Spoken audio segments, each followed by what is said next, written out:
നമുക്ക് ഒരുപാട് കോളുകൾ സൗദി അറേബ്യയിൽ നിന്ന് വരുന്നുണ്ട്. സൗദി അറേബ്യയിൽ ബിസിനസ് തുടങ്ങാനായിട്ട്.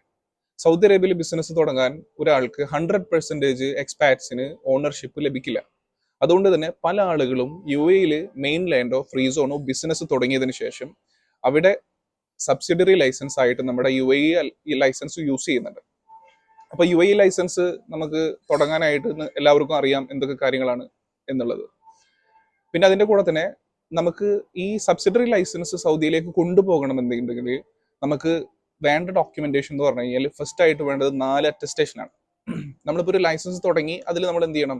ട്രാൻസാക്ഷൻസ് നിർബന്ധമായിട്ട് നമ്മൾ ചെയ്തിരിക്കണം. കാരണം നമ്മുടെ ട്രേഡ് ലൈസൻസ് നമുക്ക് അറ്റസ്റ്റ് ചെയ്യണം, മോഫ സൗദി എംബസി നമുക്ക് അറ്റസ്റ്റ് ചെയ്യണം. അതുപോലെ തന്നെ പവർ ഓഫ് അറ്റോർണി നമുക്ക് മോഫ സൗദി എംബസി അറ്റസ്റ്റ് ചെയ്യണം.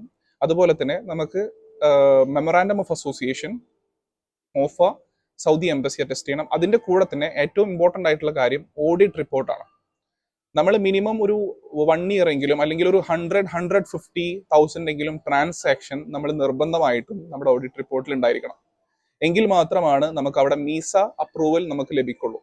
അപ്പോൾ ആളുകൾ നിങ്ങൾക്കൊരു ക്ലാരിഫിക്കേഷൻ ഉണ്ടെങ്കിൽ നിങ്ങൾ എന്തായാലും നിങ്ങൾ എന്ത് ചെയ്യണം?